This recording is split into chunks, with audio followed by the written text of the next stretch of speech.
الحمدللہ رب العالمین افضل الصلاۃ و اکمل السلام علی سید الانبیاء والمرسلین وعلی آلہ الکرام و اصحابہ العظام اجمعین۔ لفظ لفظ نور اور حرف حرف روشنی سے آراستہ نور قرآن کے ساتھ طاہر بخاری آپ سے مخاطب ہے۔ ناظرین، نبی اکرم رسول محتشم صلی اللہ علیہ وسلم مسجد نبوی میں تشریف فرما تھے۔ حضرت عمر فاروق رضی اللہ تعالیٰ عنہ آپ کہتے ہیں کہ ہم آپ صلی اللہ علیہ وسلم کی خدمت میں حاضر تھے، بینما نحن عند رسول اللہ صلی اللہ علیہ وسلم، کہ ہم نبی اکرم صلی اللہ علیہ وسلم کے پاس حاضری کی ان ساعتوں سے عزت اور اعزاز اور اکرام پا رہے تھے۔ اتنے میں ہم نے دیکھا کہ ایک شخص آپ صلی اللہ علیہ وسلم کی خدمت میں حاضر ہوا۔ وہ اجنبی تھا، لیکن اس کے چہرے پر اجنبیت اور سفر کے کوئی نشان نہیں تھے۔ وہ اہل مدینہ میں سے نہیں تھا، لیکن آیا باہر سے تھا، لیکن اس کے چہرے پر سفر کے کوئی آثار نہیں تھے۔ اس کا لباس بہت روشن اور اس کی زلفیں بہت تر و تازہ، اور وہ نبی اکرم صلی اللہ علیہ وسلم کے سامنے دو زانو ہو کر بیٹھ گیا۔ اس نے ہاتھ اپنے زانوؤں پر رکھ لیے، جیسے ایک کسی بزرگ کے سامنے کوئی آدمی سیکھنے کے لیے بیٹھتا ہے۔ اور اس نے نبی اکرم صلی اللہ علیہ وسلم سے کچھ سوال کیے۔ اس نے عرض کی، یا رسول اللہ اخبرنی عن الاسلام، مجھے اسلام کے بارے میں بتائیے۔ نبی اکرم رسول محتشم صلی اللہ علیہ وسلم نے اس کی تفصیل اس کو بتائی۔ پھر اس نے کہا کہ اخبرنی عن الایمان، مجھے ایمان کے بارے میں بتائیے۔ پھر اس نے تیسرا سوال کیا، اخبرنی عن الاحسان، کہ مجھے بتائیے کہ احسان کیا ہے۔ آپ نے فرمایا، ان تعبد اللہ کانک تراہ فإن لم تکن تراہ فإنہ یراک، کہ تو اللہ رب العزت کی اس طرح عبادت کرے کہ گویا تو اس کو دیکھ رہا ہے، اور اگر تو اس کیفیت اور اس مقام و مرتبہ کو نہ پا سکے تو پھر یہ احساس اپنے قلب میں جاگزین کر کے وہ تجھے دیکھ رہا ہے۔ اور پھر اس نے جو چوتھا سوال کیا کہ اخبرنی عن الساعہ، یا رسول اللہ مجھے قیامت کے بارے میں بتائیے۔ اور پھر پانچواں سوال کہ مجھے علامات قیامت کے بارے میں بتائیے۔ نبی اکرم رسول محتشم صلی اللہ علیہ وسلم نے فرمایا کہ علامات قیامت میں سے ایک علامت یہ ہے کہ نوکرانی یعنی لونڈی یا کنیز اپنی مالکہ کو جنم دے گی۔ اس کی ایک توجہ یہ کی گئی کہ اولاد اپنے والدین کے سامنے سینہ تان کے کھڑی ہو جائے گی۔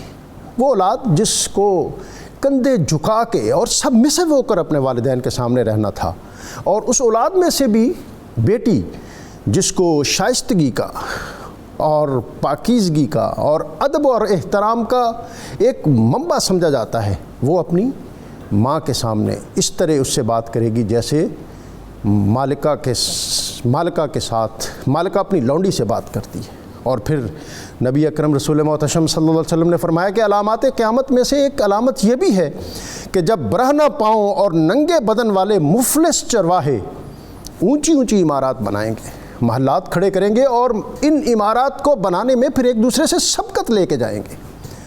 یہ علامات قیامت ہیں جن کے بارے میں نبی اکرم رسول محتشم صلی اللہ علیہ وسلم نے آج سے 1400 سال قبل انسانیت کو، قوم کو اور امت کو مطلع کیا۔ آج ہم ان قیامت کی نشانیوں کو پورا ہوتا دیکھ رہے ہیں کہ وہ لوگ جن کے پاس کھانے کے لیے کچھ نہیں ہوتا تھا، ساحل سمندر پر مچھلیاں پکڑیں یا پھر حاجیوں کا انتظار کیا اور وہ آئیں گے اور پھر یہاں کا کاروبار حیات جو ہے وہ عروج پکڑے گا، آج بلند و بانگ عمارات میں دنیا میں شاید کوئی ان کا مقابلہ نہ کر سکے۔ اور پھر نبی اکرم صلی اللہ علیہ وسلم نے فرمایا، ان اتخذ الفیء دؤلا، کہ جب مال غنیمت کو دولت سمجھا جانے لگے گا، والامانۃ مغنما، اور امانت کو غنیمت سمجھا جائے گا، اور والزکوٰۃ مغرما، اور زکوٰۃ کو تاوان سمجھا جانے لگے گا۔ علم دین لوگ دین کی خاطر نہیں بلکہ دنیا کے حصول کے لیے حاصل کریں گے۔ آج اس کے خوفناک اور خطرناک مناظر اور مظاہر آج اس بستی میں، سوسائٹی میں، معاشرے میں اور دنیا میں ہم دیکھ رہے ہیں۔ اور پھر آپ نے فرمایا کہ مرد اپنی بیوی کی فرما برداری اور ماں کی نافرمانی کرے گا، دوست قریب اور باپ سے دوری اختیار کی جائے گی، مسجدوں میں ایسی آوازیں بلند ہوگی جس سے اس کا تقدس پامال ہوگا۔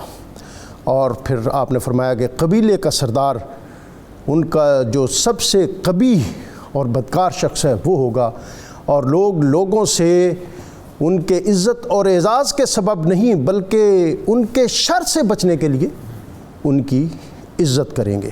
علامات قیامت ان کا جاننا بہت ضروری ہے، اور اس لیے جاننا بہت ضروری ہے تاکہ ہم اس کی قیامت کی تیاری کر سکیں۔ قیامت تو ہر اس شخص کے لیے آنی ہے جس کو موت پر یقین ہے، اور موت اتنی ہی برحق ہے جتنا ہر دن کا طلوع ہونے والا سورج۔ لیکن اصل بات یہ ہے کہ ہم اس کی تیاری میں اپنے آپ کو کس طرح منہمک کرتے ہیں، اپنی توانائیوں کو کس طرح مجتمع کرتے ہیں، اور ہم کس طرح یہ باور کریں اور یہ سمجھیں جو نبی اکرم صلی اللہ علیہ وسلم نے فرمایا کہ دنیا میں اس طرح رہو جیسے راہ چلتا مسافر، اور ایک مسافر جب کسی جگہ پر پڑاؤ کرتا ہے تو اس کے پاس اس کو وہاں رہنے کے لیے کتنی ایک وسائل چاہیے ہوتی ہیں اور کتنا ایک وہاں اس کو توانائی صرف کرنی ہوتی ہے، اور ان سارے موضوعات پر آج ہم بات کریں گے۔ اور ہمارے ساتھ موجود ہیں ہمیشہ کی طرح بہت محترم مفتی محمد فاروق القادری صاحب، اور آج ہمارے دوسرے مہمان dean faculty of languages Islamic and oriental learning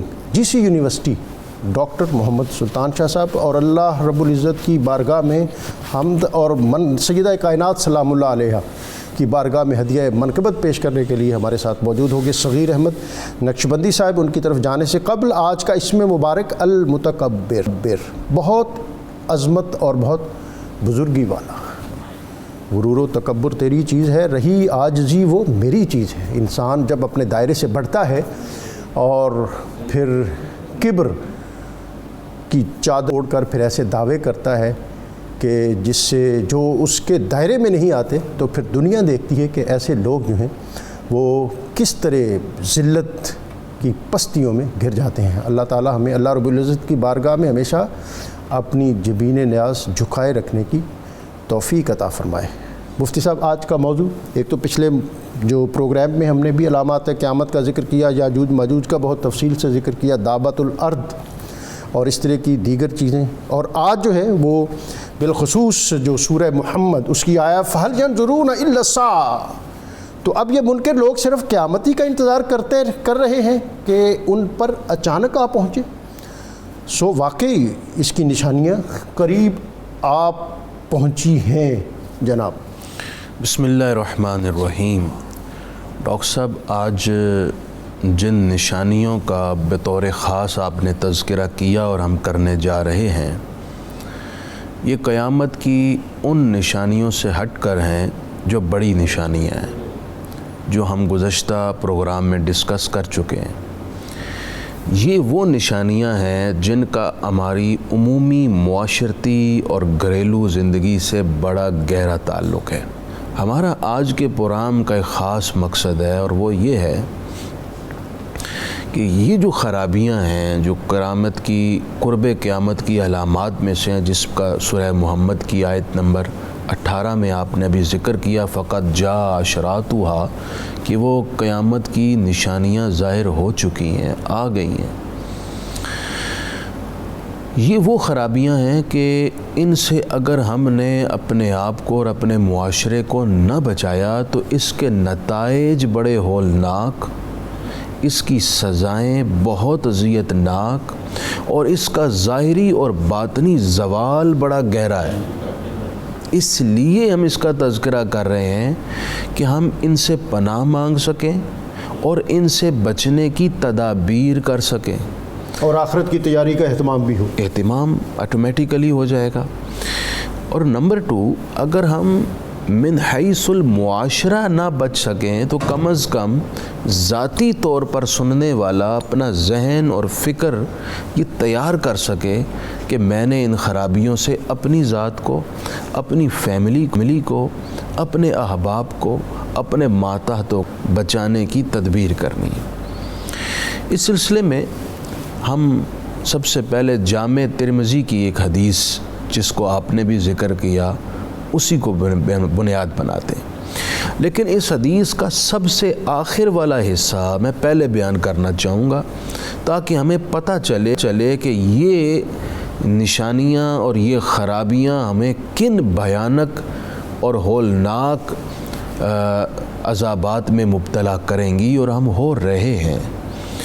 in میں سے پہلی آپ صلی اللہ علیہ وسلم نے ان خرابیوں کے بارے میں جو نتائج ہیں اس کا ذکر کرتے ہوئے فرمایا، فَلْيَرْتَقِبُوا عِنْدَ ذَلِكَ رِيحًا حَمْرَاءَ، کہ جب یہ خرابیاں تم میں آ گئیں تو پھر یاد رکھنا تمہیں زیادہ وقت نہیں لگے گا، تم دیکھو گے کہ سرخ آندیاں چلیں گی، اللہ، اور وہ آندیاں بڑے بڑے درختوں کو اکھاڑ پھینکیں گی، بڑے بڑے مضبوط قلعوں کو ہلا دیں گی، اور کھمبے گریں گے۔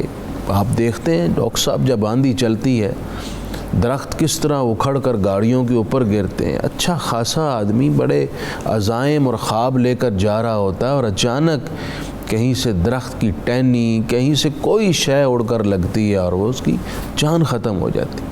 تو پہلی فرمایا آندیاں چلیں گی، اور دوسری حدیث پاک میں یہ بھی فرمایا گیا بجلی بھی کثرت سے کڑکے گی اور لوگوں پر گرے گی۔ اسی وجہ سے آپ صلی اللہ علیہ وسلم کے دو فرامین میں سنانا چاہوں گا۔ ایک یہ کہ جب کبھی بجلی کڑکتی تو آپ صلی اللہ علیہ وسلم ایک دعا پڑھا کرتے تھے اور اپنی امت کو فرمایا کرتے تھے جس نے یہ دعا پڑھی وہ اس بجلی کے کڑکنے اور اس کے گرنے کے نتیجے سے محفوظ رہے گا۔ بڑی آسان سی دعا ہے، کاش کہ ہمارے ناظرین بھی یاد کر لیں۔ سبحان من یسبح الرعد بحمدہ والملائکۃ من خیفتہ وہو علی کل شیء قدیر۔ سبحان اللہ۔ جب کبھی بادل گرج رہے ہیں، بجلی کڑکے، تو یہ پڑھ لیں، انشاءاللہ حضور کے فرمان کی برکت سے آپ محفوظ رہیں گے۔ بچوں کو بھی سکھائیں۔ دوسرا، جب آندھی چلتی تو سرکار دو عالم صلی اللہ علیہ وسلم کے چہرے پر غم کے آثار ظاہر ہوتے، اور یہ امت کے لیے تربیت تھی کہ ان آندھیوں کے شر سے محفوظ رہنے کے لیے وہ اللہ کی طرف رجوع کریں۔ پہلی بات یہ ارشاد فرمائی۔ دوسری فرمائی وَزَلْزَلَةً، زلزلے بپا ہوں گے۔ اچانک بیٹھے بیٹھے آج ڈاکٹر صاحب پتہ ہی نہیں چلتا، آج خبر آتی ہے فلاں ملک کے فلاں شہر میں ہولناک زلزلہ بپا ہوا، اتنی جانیں چلیں گئی، گاؤں کے گاؤں صفائے ہستی سے مٹ گئے۔ ہم نے پاکستان میں بھی ایسے بھیانک زلزلے دیکھے ہیں، لیکن افسوس یہ ہے ان زلزلوں کو دیکھنے کے بعد بھی روش نہیں بدلی، طرز حیات نہیں چینج ہوا۔ فکری طور پر جن زوال کے راستوں کا ہم اختیار کر چکے ہیں ان کو ہم نے تبدیل نہیں کیا۔ اور ابھی کرنٹ مثال ہمارے سامنے ہے، کرونا وائرس نے کتنی تباہی مچائی، لیکن جو خرابیاں اور زوال پذیر ہونے کی نشانیاں ہیں وہ ہم نے چھوڑی ہیں۔ اوپر سے لے کر نیچے تک من حیث القوم ہم اپنے آپ کو بدلنے کے لیے، چینج کرنے کے لیے تیار ہی نہیں ہیں۔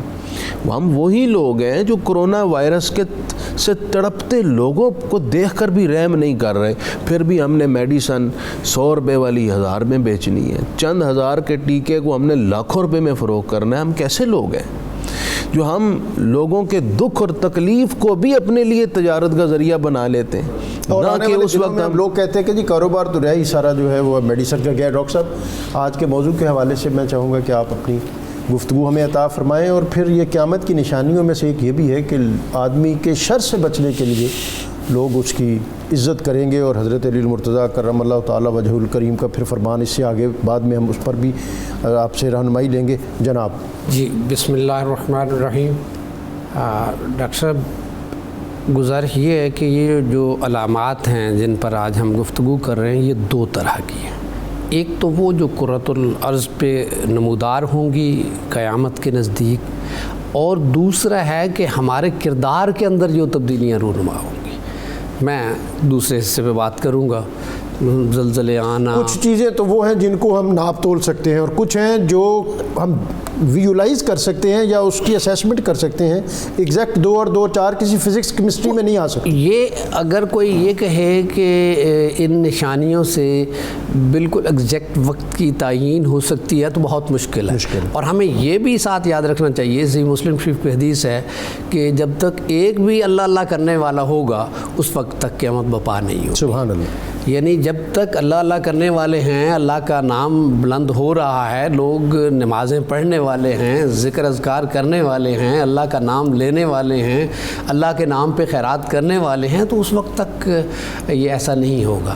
لیکن مقصد یہ ہے، اس کے 2 پہلو ہیں۔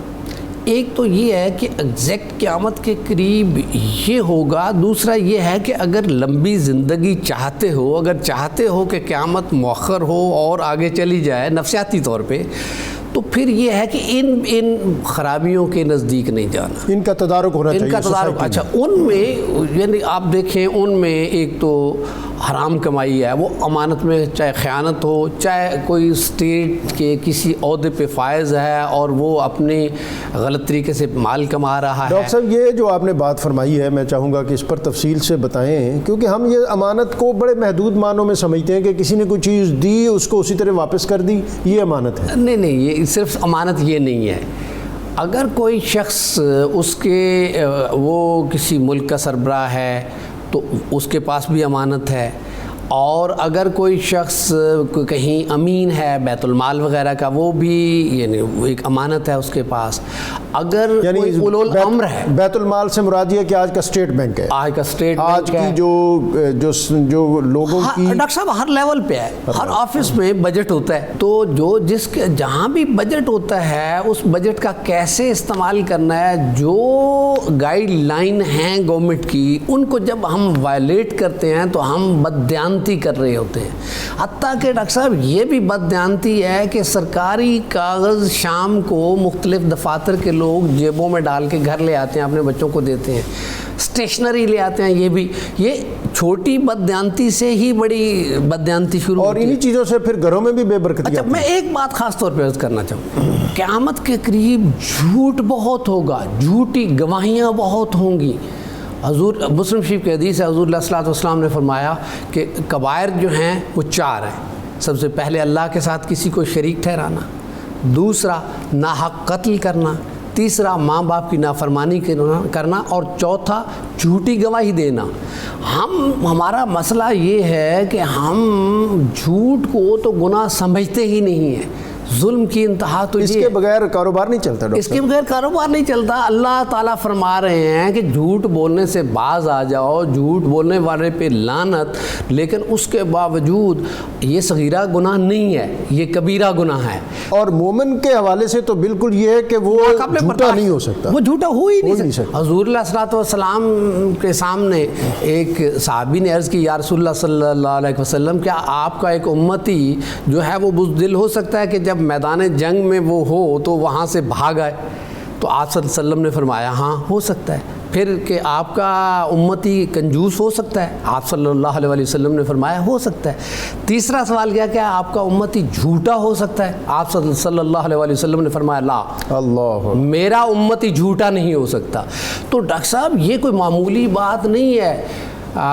سیرت ابن اسحاق میں یہ ہے کہ ایک شخص آیا اور عرض کرتا ہے، لگتا یوں ہے کہ اس وقت تک مسلمان نہیں ہوا تھا لیکن اپنی اصلاح کرنا چاہتا تھا، عرض کرتا ہے یا رسول اللہ صلی اللہ علیہ وسلم، میرے اندر 4 برائیاں موجود ہیں، اپنی اصلاح بھی کرنا چاہتا ہوں لیکن میں یہ 4 چیزیں چھوڑ بھی نہیں سکتا۔ اور پھر وہ اپنی 4 برائیاں اس نے بتائیں، تو ان میں یعنی شراب پینا تھا، اس میں چوری کرنا تھا، اس میں بدکاری کا ارتکاب تھا، اس میں جھوٹ بولنا تھا۔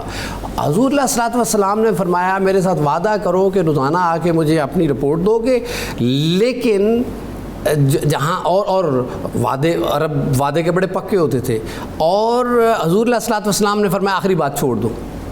اب اگلے دن جب وہ ایک برائی کا سوچتا ہے کہ چوری کرنے کا، تو خیال آتا ہے کہ جا کے بتانا پڑے گا، تو ممکن ہے میرا ہاتھ بھی کٹ سکتا ہے۔ اسی طرح بدکاری کا ارتکاب، اسی طرح شراب پہ یعنی شرمندگی کا احساس، جیسے شروع میں یعنی شرمندہ کیا جاتا تھا۔ تو میرا یعنی کہنے کا مطلب یہ ہے کہ یہ اگر ہم صرف سچ بولنا ڈاکٹر صاحب شروع کر دینا، ہماری ساری کرپشن رک جائے گی۔ آپ فرمائیں گے کہ کرپشن کیسے رک سکتی ہے؟ ہم جتنی کرپشن ہمارے ملک کے اندر ہو رہی ہے یا کسی بھی معاشرے کے اندر ہوتی ہے، وہ ساری کی ساری یا جھوٹ بول کر یا جھوٹ لکھ کر کی جاتی ہے۔ اچھا، یہ ہے کہ اس کو پھر کامیابی کی بنیاد بھی کہا گیا، الصدق ینجی، ہاں، والکذب یہلک۔ تو یہ اس سے بڑی کیا بات؟ اور ہم جو ہے وہ اپنی کامیابیاں اور کامرانیاں جو ہیں وہ جھوٹ میں ڈھونڈتے ہیں، اور یہ جو صرف کوئی عام کاروباری دنیا دار لوگ نہیں، ہاں جی، جو بڑے بڑے مصلحین جو خود کو سمجھتے ہیں، ان کی اگر آپ نشست و برخاست دیکھیں تو وہ جھوٹ سے اٹی ہوتی ہے. بالکل جی درست فرما.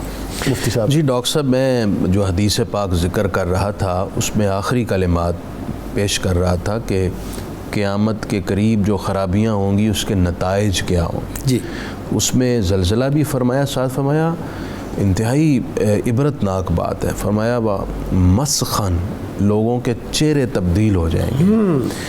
اور بعض حدیث میں تصریح ہے کہ وہ بندر اور خنزیر کی شکل میں مسخ ہو جائیں گے. اللہ پاک ہر مسلمان کو اس سے پناہ دے. لیکن اگر یہی خرابیاں اپناتے رہے اور امت کو تکلیف دیتے رہے تو پھر کوئی بعید نہیں اللہ یہ سزا مسلط کر دے.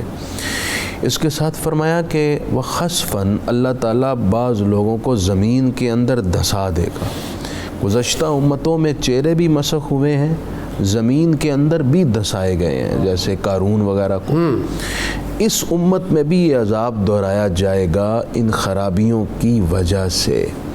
ڈاکٹر صاحب، آدمی عمومی طور پر ایک نصیحت آموز بات سن کر بھی کیوں نہیں اپنے آپ کو اس خرابی سے بچاتا؟ اس کے پیچھے جو محرک ہے وہ ہوتی ہے ایک امید. وہی ہوتی کہ میں پہلے بچ گیا تھا پھر بچ جاؤں گا، چلو ایک دفعہ اور کر لو. لیکن وہ یہ بھول جاتا ہے کہ اللہ تعالیٰ ان بطش ربک لشدید، پکڑ بڑی سخت ہے، کسی لمحے وہ پکڑ سکتا.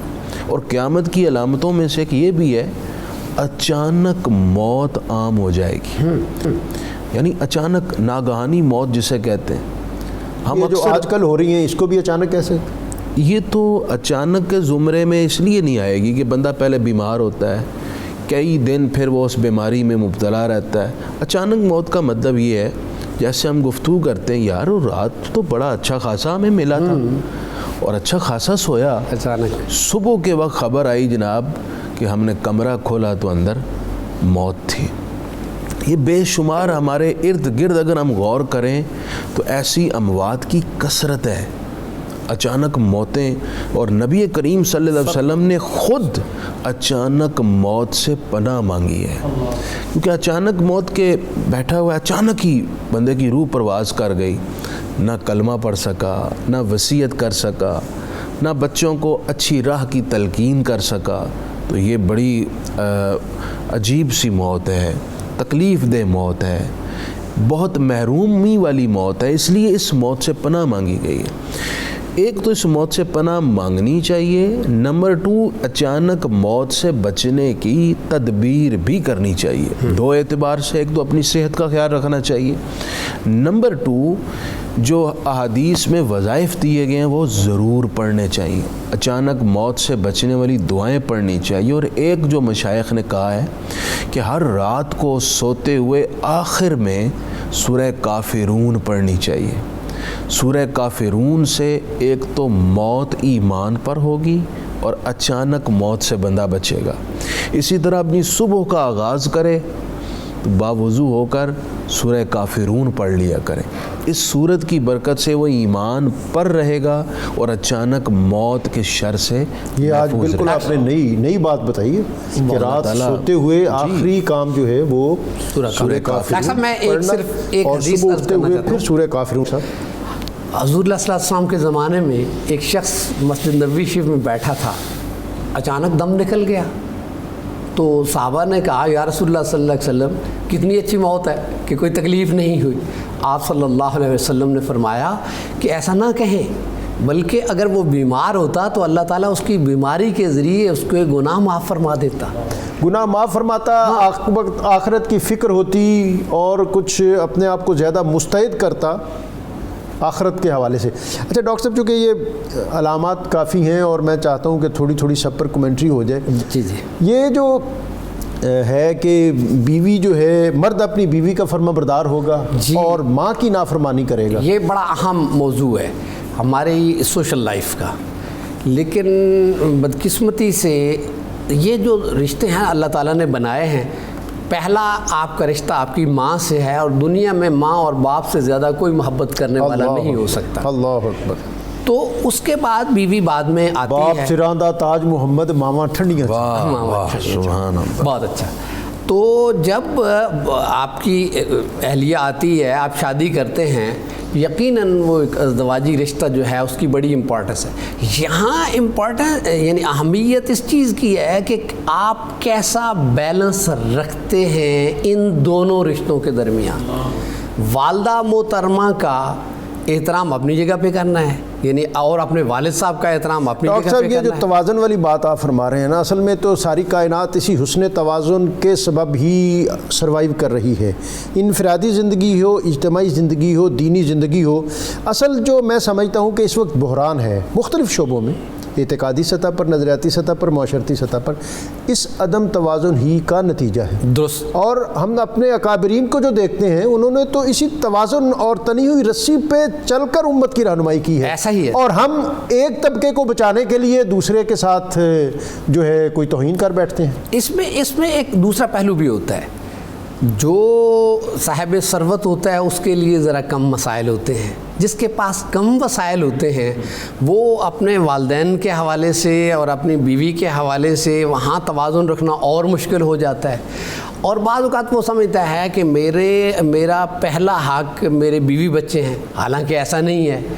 ایک شخص آتا ہے، صحابی آتا ہے، عرض کرتا ہے یا رسول اللہ صلی اللہ علیہ وسلم، میرے والد صاحب بھی ہیں اور میرے بچے بھی ہیں. میرے والد صاحب کی نظر جو ہے میرے مال پہ ہے، یہ چاہتے ہیں کہ میرا مال یعنی یہ خرچ کر دیں.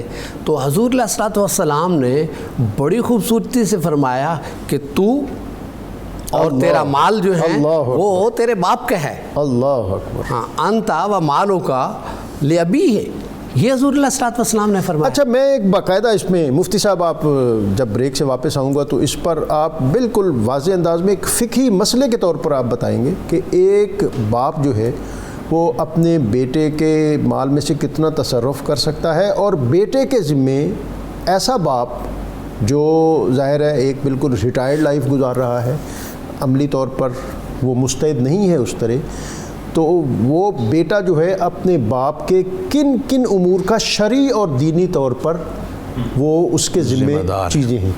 ناظرین، جہاں وقت ہے ایک بریک کا، لیکن بریک پہ جانے سے قبل مجھے ابھی بتایا کہ کالر بھی ہمارے ساتھ ہیں، تو کال لے لیتے ہیں، پھر جواب بریک سے آ کر مفتی صاحب سے لیں گے. جی السلام علیکم. وعلیکم السلام. جی رانا شاکر صاحب، آپ کو خوش آمدید. کیا حال ہے ڈاکٹر صاحب؟ جی الحمدللہ، آپ خیریت سے ہیں؟ 92 ہاں جی، سب خیریت سے ہیں. ہماری طرف سے آپ سب 92 میاں صاحب کو اور آپ کو سب کو سلام قبول، اور اللہ تعالیٰ شاد اور امان رکھے. آپ جی، میرا سوال یہ ہے سر کہ پہلے تو ڈاکٹر صاحب مفتی صاحب طاہر القادری صاحب نے ایک دعا پڑھی تھی، آپ دوبارہ رپیٹ کروا دیں. یہ فاروق القادری صاحب ہیں، مفتی فاروق القادری صاحب. جی جی جی، دعا دوبارہ ریپیٹ کر دیں.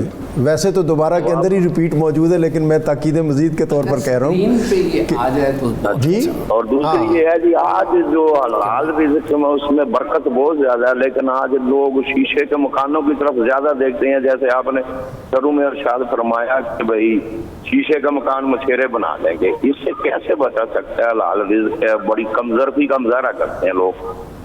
جی انشاءاللہ اس پر بھی ہم بات کریں گے. ناظرین، یہاں وقت ہے ایک بریک کا، بریک سے واپس آئیں گے تو جی ایک اور کالر ہے. السلام علیکم. جی وعلیکم السلام. جی بہن، آپ کو خوش آمدید. جی بھائی، الحمدللہ آپ کا پروگرام اور قرب قیامت کی نشانیاں، تو اس زمانے میں جو کچھ ہو رہا ہے اور ہمارے گھروں میں ہو رہا ہے، میرے ساتھ ہو رہا ہے، الحمدللہ اللہ نے مجھے محتاج نہیں کیا ہوا. میں ریٹائرڈ ہوں، لیکن بیوہ ہوں، ایک بیٹا، اور بیٹے کی شادی کی کہ اللہ تعالیٰ اس کو اپنی ہر برائی سے بچائے، لیکن انتہا بدتمیزیوں کی بیٹی کی بہو کی الگ رہ رہے ہیں. اور اللہ سے دعا بھی کرتی ہوں، لیکن آپ سے یہ ریکویسٹ کروں گی کہ بچوں کی ہدایت کے لیے کہ اللہ تعالیٰ ان کو، میں تو ڈرتی ہوں کہ اللہ تعالیٰ میرے بیٹے کو ہدایت دے دے، کل قیامت کے دن وہ اللہ کو کیا منہ دکھائے. اور ہمارے لیے، میرے لیے بھی آپ سے کہ آپ میرے لیے دعا کریں کہ اللہ تعالیٰ مجھے ہر قسم کی محتاجی سے بچائے. جی بہن، ہم مفتی صاحب سے اس پر بات کریں گے. یہاں ناظرین وقت ہے بریک کا، بریک سے جی ایک اور کالر ہیں. السلام علیکم. جی محمد ظفر صاحب، خوش آمدید آپ کو. السلام علیکم. علیکم السلام. جی خوش آمدید آپ کو. میرا یہ سوال ہے فاروق القادری صاحب سے جی.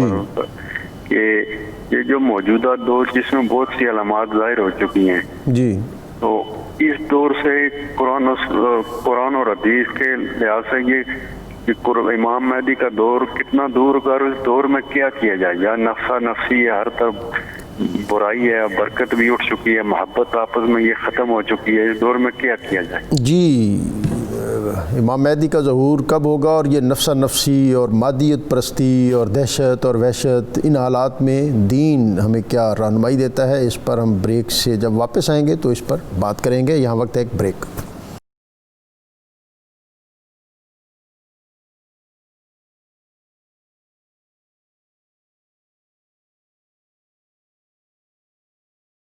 نور قرآن میں آپ کو ایک مرتبہ پھر خوش آمدید. نبی اکرم رسول محتشم صلی اللہ علیہ وسلم کی خدمت میں حضرت ابو ہریرہ یا حضرت ابو ذر غفاری, ان دونوں میں سے کوئی ایک ہستی حاضر تھے. وہ کہتے کہ ہم نے دیکھا کہ ایک اعرابی نبی صلی اللہ علیہ وسلم کی خدمت میں حاضر ہوا اور اس نے آ کر عرض کی کہ قیامت کب آئے گی؟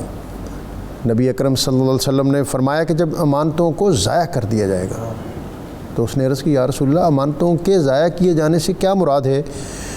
تو آپ نے فرمایا جب کام نااہل لوگوں کے سپرد کر دیے جائیں تو پھر انتظار کرو کہ قیامت آ جائے. آج ہم اپنی سوسائٹی میں, اپنے معاشرے میں ہم ان چیزوں کو دیکھتے ہیں کہ ایک تو ہر آدمی ہر چیز اور ہر طرح سے مفادات ان کو سمیٹنے کے چکر میں ہر ایسے شعبے میں بھی جا گھستا ہے جہاں اس کو کرنے اور کہنے کے لیے اس کے پاس کوئی چیز نہیں ہوتی. اور پھر امانت اور دیانت جو ہے یہ اسلامی زندگی کے وہ بنیادی تصورات ہیں کہ جن کے بغیر ایک اسلامی معاشرہ جو ہے وہ گرو ہی نہیں کر سکتا.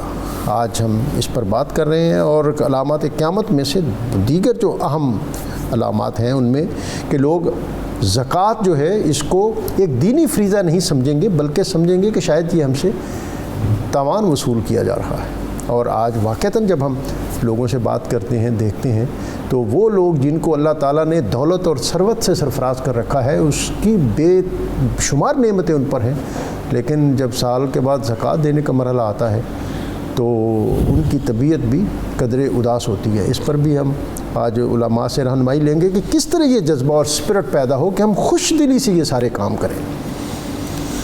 مفتی صاحب, ایک تو یہ علامات قیامت جو حدیث رسول صلی اللہ علیہ وسلم میں ہمیں عطا ہوئی, دوسرا بریک سے قبل جو مختلف سوال ہیں اس میں ایک تو دعا وہی جو آپ نے پہلے فرمائی کہ رات بستر پر جاتے ہوئے آخری بات جو ہے کہ سورہ کافرون کی تلاوت کی جائے اور صبح اٹھتے ہوئے بستر پر ہی سورہ کافرون کی تلاوت کی جائے, وضو کر کے کی جائے, یعنی نماز اور مصلی اس کا اہتمام ہو.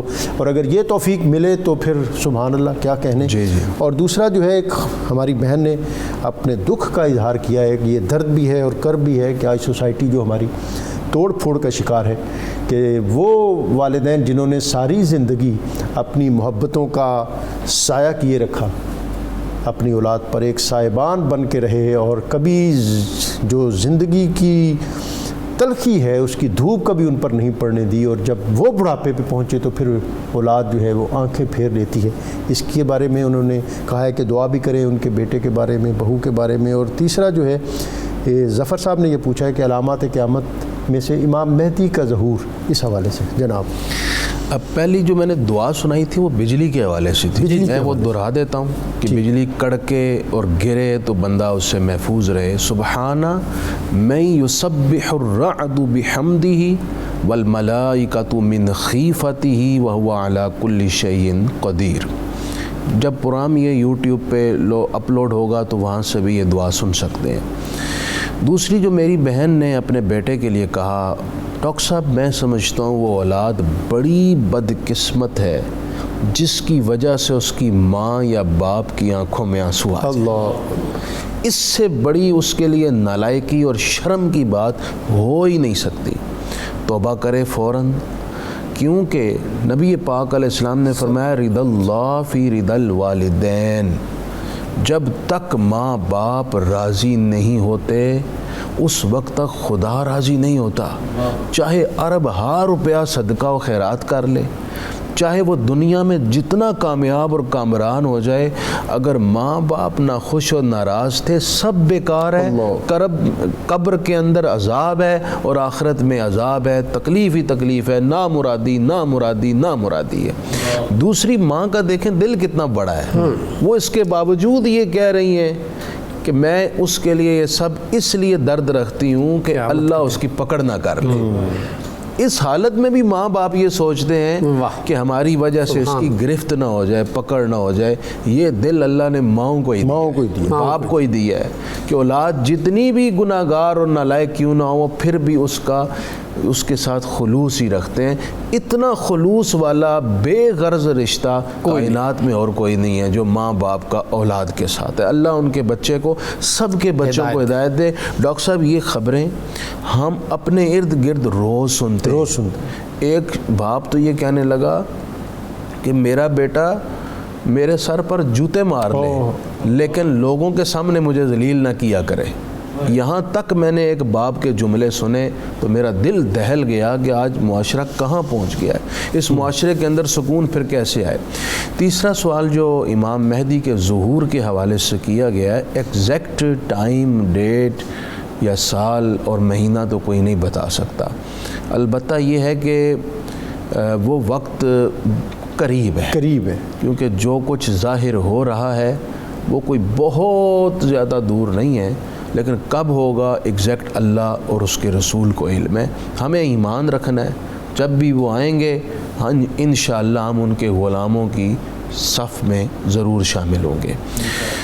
قیامت کی علامات کا ذکر ہو رہا ہے، ہم بات کر رہے تھے موت اچانک ہوگی، اللہ پاک ہمیں اچانک موت سے بچائے۔ دوسرا آپ نے کہا کہ لوگ بیوی، جیسے ڈاکٹر صاحب نے اس کی وضاحت پر بڑی خوبصورت بات کی ہے کہ لوگ بیوی کو خوش کرنے کے لیے ماں کو ناراض کریں گے، اس کی نافرمانی کریں گے۔ امام احمد بن حنبل کی مجھے بات یاد آئی، ان کی جو اہلیہ تھیں ان کی والدین کا بہت احترام کرتی تھی۔ آج بھی گھروں میں اور خاندانوں میں ان عورتوں کی مثال دی جاتی ہے جو اپنے ساس سسر کا اس طرح احترام کرتی ہیں جیسے اپنی سگی ماں یا اپنے سگے والد کا احترام کر رہی ہیں۔ یقین کریں ڈاکٹر صاحب ان کا صدیوں نام رہتا ہے ایسے ہی ہے، اور خاندانوں میں بڑے فخر کے ساتھ اس عورت کی مثال دی جاتی ہے۔ اور دوسری طرف بھی ایسی ہے کہ وہ خواتین جو اپنی بہو کو بیٹیوں کی طرح رکھتی ہیں ان کو بھی بہت اعزاز وقار کے ساتھ دنیا جانتی ہے۔ بالکل، یہ تو ایسا ہی ہے۔ اور امام احمد بن حنبل کی مجھے ایک بات یاد آئی کہ جب آپ کی اہلیہ فوت ہوئی تو آپ بہت روئے، سبحان، حالانکہ آپ بڑے صابر انسان تھے لیکن اہلیہ کی محبت میں روئے۔ فرمانے لگے 40 سال ہو چکے ہیں میرے اور اس کے ساتھ رہے کو، ایک دن کسی ایک بات پر ہمارا کبھی جھگڑا نہیں ہوا، کبھی کوئی نزاع نہیں ہوا۔ یہ اس وقت ہوتا ہے ڈاکٹر صاحب جب ظرف اور دل بڑا ہو۔ یہ سارے مسئلے مسائل کیوں ہیں؟ ہم چھوٹی چھوٹی باتوں کے لیے دل چھوٹا کر لیتے ہیں، دل کو بڑا کریں۔ تذبذب اور تشکیک جو ہے یہ سوسائٹی میں بہت آ گئی ہے، اور جب ہم دین کی جو وضع کردہ روایات اور خطوط ہیں ڈاکٹر صاحب جب ان سے دور ہٹتے ہیں تو پھر اس طرح کے مسائل بہت پیدا ہوتے ہیں۔ شعر تو کسی اور تناظر میں مہینے وصل کے گھڑیوں کی مانند اڑتے جاتے ہیں مگر گھڑیاں جدائی کی گزرتی ہیں مہینوں میں، دنوں میں برکت نہیں ہوگی۔ اور واقعتاً یہ چیز تو ایک ایسی ہے جو ہم دیکھ رہے ہیں۔ ابھی کل پرسوں کسی سے بات ہوئی تو اس نے کہا کہ گویا اس بات کو سال ہو گئے، اور نبی صلی اللہ علیہ وسلم نے بھی اس کو قرب قیامت کے کہ سال مہینوں میں مہینے، ہفتوں میں ہفتے، دنوں میں دن جو ہیں گھنٹوں میں، اور گھنٹہ ایسے جیسے آگ کا ایک شعلہ۔ جناب ڈاکٹر صاحب ہم سابق جو ہمارے بزرگ گزرے ہیں ان میں سے بعض کے بارے میں دیکھتے ہیں کہ حضرت جلال الدین سیوطی علیہ رحمہ کتنا کام کر گئے، امام غزالی کتنا کام کر گئے، جی ایک ایک بزرگ کے بارے میں پڑھتے ہیں، بلکہ کوئی بہت پرانی مثال نہیں، میں حضرت مولانا احمد رضا خان بریلوی علیہ رحمہ کی مثال دوں گا، کتنا زیادہ کام کر گئے۔ جب ان کے کام سامنے رکھ کے دیکھا جاتا ہے تو پورا انسٹیٹیوشن یعنی انسائکلوپیڈیا ایک پورا دبستان ہے، ایک پورا دبستان ہے، تو کیسے اکیلے کام کر گئے۔ وجہ یہ تھی، اس سلسلے میں میں سمجھتا ہوں کہ جو بندہ جتنا نیک ہوتا ہے، جتنی للہیت ہوتی ہے، جتنا اخلاص ہوتا ہے، اللہ اس کے وقت میں اتنی برکت دے دیتا ہے. وقت میں بھی برکت مل جاتی ہے، پھر کام میں بھی برکت ملتی ہے. اچھا اس کی بھی ڈاکٹر صاحب کام اگر تو بندہ اس لیے کر رہا ہے نا میں یاد رکھا جاؤں، لوگ مجھے بڑا عالم کہیں، اگر ایسا ہوگا تو نہیں. اگر وہ امت کے فائدے کے لیے، نبی علیہ السلام کی دین کی ترویج کے لیے کرے گا، میرا ایمان ہے کہ اب بھی اس کے وقت میں اللہ تعالیٰ برکت دے دے گا. ڈاکٹر صاحب وہ قیامت کی نشانیوں میں سے ایک نشانی میں چاہوں گا کہ اس کو بھی آپ اس کے ساتھ اٹیچ کر لیں کہ لوگ علم دین حاصل کریں گے دنیا کمانے کے لیے، دین کے لیے نہیں. سر بالکل درست ہے. اگر ایک بندہ قرات صرف اس لیے سیکھتا ہے کہ میں نے اس کے ذریعے پیسہ کمانا ہے تو اسے یہ حدیث یہ ساری چیزیں اب فن بھی بن گئی ہیں اس حوالے سے. نہیں، فن ہونا چاہیے، فن سیکھنا چاہیے، میں یہ نہیں کہہ رہا. نہیں یعنی فن سے مراد ہے کہ اس میں پروفیشنلزم آ گیا، دوسرے فن کی بات کر رہے ہیں. تو وہ حضور علیہ السلام نے یہ بھی فرمایا کہ مسند احمد کی حدیث ہے کہ اکثر منافق جو ہیں وہ قرآن پڑھنے والے ہوں گے. قراء کا لفظ ہے، تو یہ نہیں ہونا چاہیے. اور ہر ایک نہیں ایسا ہوتا. یقیناً بہت سارے لوگ اپنے بیٹوں کو قرآن پاک، قرات، علم دین اس لیے سکھاتے ہیں کہ وہ اللہ کے نبی صلی اللہ علیہ وسلم کے دین کی خدمت کرے، اور بہت سارے کر رہے ہیں. ہم یہ نہیں کہتے نہ تو سارے دنیا، لیکن چونکہ اللہ کے نبی صلی اللہ علیہ وسلم کا ارشاد گرامی ہے تو یقیناً حق ہے. اصل وجہ یہی ہے کہ جب یعنی عمل علماء کے ہاتھوں میں ہماری مساجد ہوں گی، ہماری جامعات ہوں گی، تو یقیناً اس کے کنسیکوینسز اور پھر وہ قوم کو صحیح سمت رہنمائی نہ دے سکیں اور وہ لیڈ نہ کر سکیں تو اس وقت بحران جو ہے وہ اور زیادہ بڑھ جاتے ہیں. مفتی صاحب اختتامی لمحے ہیں، تو ایک تو اس پوری جو نشانیاں ہیں اور حدیث شریف میں جو بیان ہوئی ہیں جس میں یہ بھی ہے کہ مسجدوں سے آوازیں بلند ہوگی. میں اس سے یہ ویژولائز کرتا ہوں کہ لوگ وہاں آپس کے لڑائی جھگڑے کریں گے. ایک اس میں بات میں یہ بھی کہ پرانا تھوڑا سا جو 3-4 دہائیاں پیچھے مسجدوں میں بچے آتے تھے تو وہ بڑا اچھا لگتا تھا. اور ایک ترک کہاوت ہے کہ جب تمہاری مسجد کی صفوں سے، پچھلی صفوں سے بچوں کے محبت آمیز شور کی آواز نہ آئے تو پھر تمہیں فکر مند ہونا چاہیے. آج ایسا نہیں ہے. بچوں کا، ہماری اگلی جنریشن کا مسجد سے تعلق منقطع ہو چکا ہے، یہ ظاہر ہے. اور وہ جو ایک پہلا تعلق بچے کا مسجد سے قائم ہوتا تھا، قرآن پاک پڑھنے کے لیے وہ جاتا تھا، اب ویسا نہیں ہے. اب مختلف سٹوروں پہ بھی کتبے لگے ہوتے ہیں کہ گھر پہ قرآن پڑھنے کے لیے قاری صاحب کا نمبر یہ ہے، رابطہ کر لیں.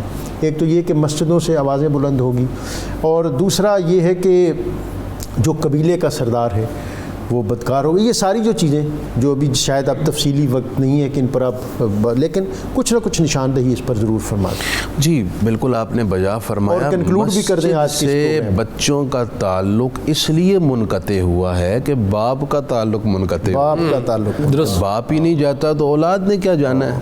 تو سب سے پہلے باپ اپنے آپ کو تیار کرے اور اپنا فرض سمجھے، اپنے فرض کا ادراک کرے اور اپنے بچے کو ساتھ لے کر جائے. وہ وقت بڑا قریب ہے جب آپ قبر میں ہوں گے اور آپ کے پیچھے آپ کے بچوں نے آپ کے لیے ہاتھ اٹھانے ہیں.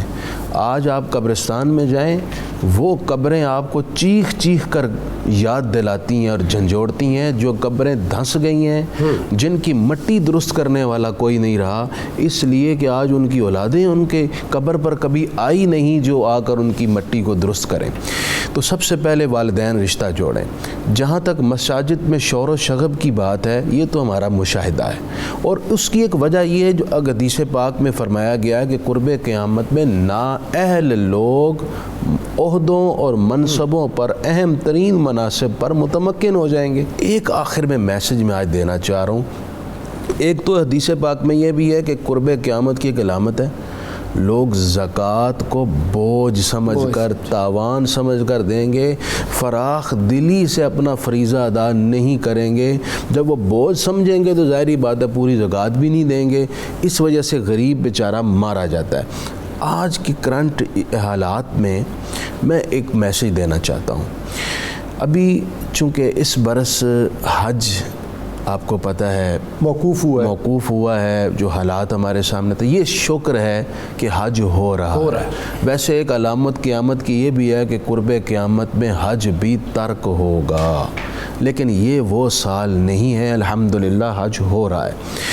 ایسی صورتحال میں ہمارے پاکستان سے ہزاروں لاکھوں لوگ جاتے ہیں حج کے لیے. ظاہری بات ہے انہوں نے حج کے لیے پیسے جمع کیے ہوئے تھے، اپلیکیشنز دی ہوئی تھیں، پیسے جمع کروائے ہوئے بھی تھے اور ان کو وہ واپس ہو رہے ہیں. جن لوگوں نے حج کے لیے پیسے جمع کیے تھے اب وہ ان پیسوں کے بارے میں کیا کریں، اس کو کہاں خرچ کریں؟ اس سلسلے میں ایک میسیج دینا چاہتا ہوں. نمبر 1 وہ یہ دیکھیں کہ وہ زندگی میں پہلی دفعہ اپنا فرض حج کرنے کے لیے ان کی تیاری تھی تو پھر تو وہ اپنے پیسوں کو محفوظ رکھیں، آئندہ برس اپنا فرض ضرور ادا کریں. اور جو لوگ اس سے پہلے بھی حج کر چکے ہیں اور ان کا ذوق ہے وہ ہر سال حج پہ جاتے ہیں، میں ان سے درخواست کرنے لگا ہوں، وہ لوگ جو نفلی حج کرنے جا رہے تھے برائے مہربانی، اس وقت معاشرے میں بھوک کی وجہ سے لوگ تڑپ رہے ہیں.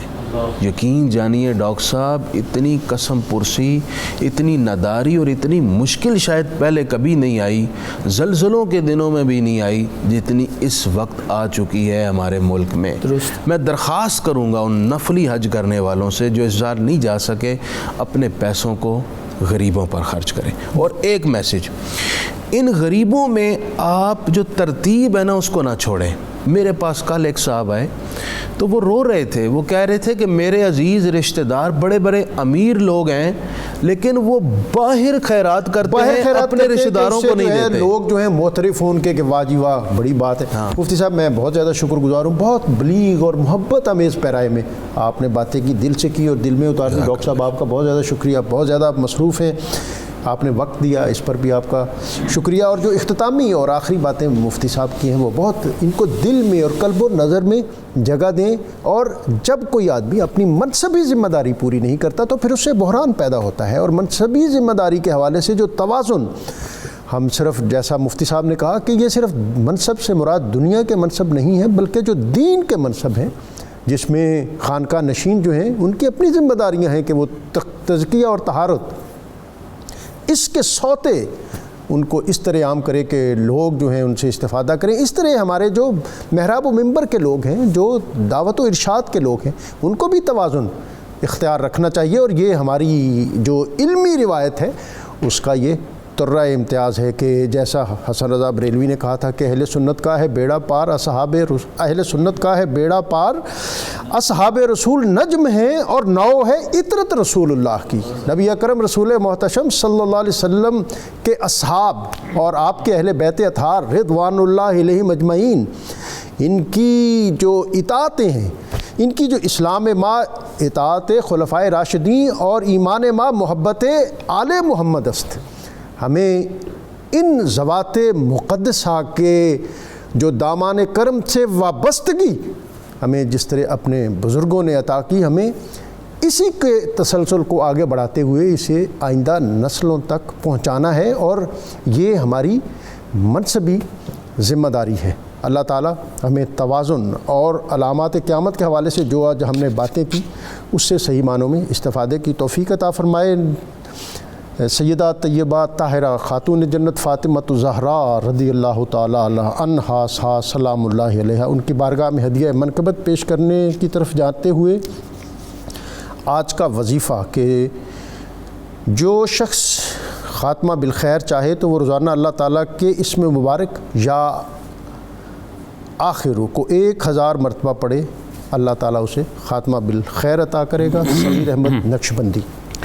پے کرے شرم و حیا ہے سیدہ زہرا بطول، منبع صبر و رضا ہے سیدہ زہرا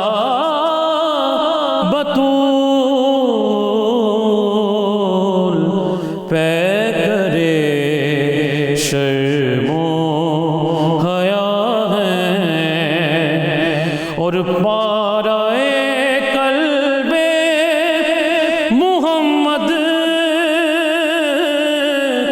ملکہ خلد بری